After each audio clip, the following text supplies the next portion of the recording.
I tūtaki tuatahi rā tātou, kia te au warawara i te rātou, hi tā rātou wānanga tuatahi, hei whakarauora ake i ngā waiata me ngā haka o te raki o Hokianga.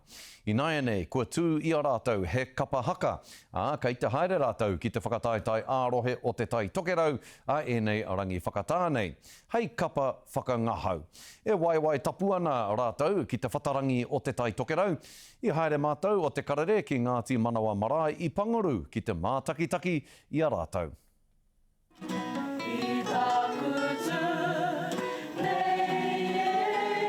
Ko te au warawara koira te ingoa o te tō mātou ngā herehere, ko te ngāhere rangaranga nei ngā o mātou nei marae.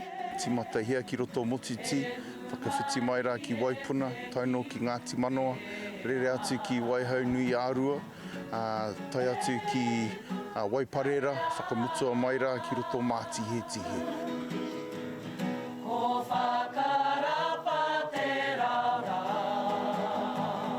I timata mātou ki roto i te wahanga o ngā lockdowns, he momo wānanga ki runga Zoom, ki runga Skype raini, me te mea nei hohunu te whakaaro, kia whakarauora ngā waiata o te kāinga.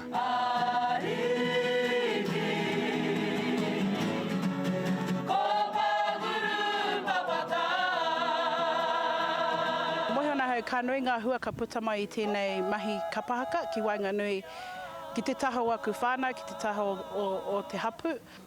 Hoi no, ko te hihia mo tēnei tū kia toko maha ake ngā kapa, ka haere atu, ka uru atu ki te matatini mai te tai tokere.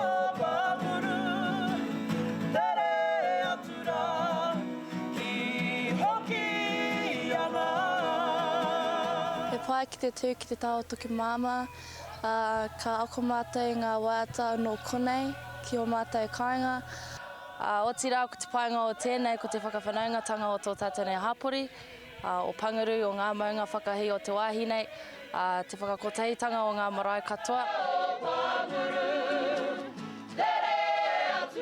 Kia mai ki te kānga o tā koutou ahi kei tikina mai kei tinei ai te tangata.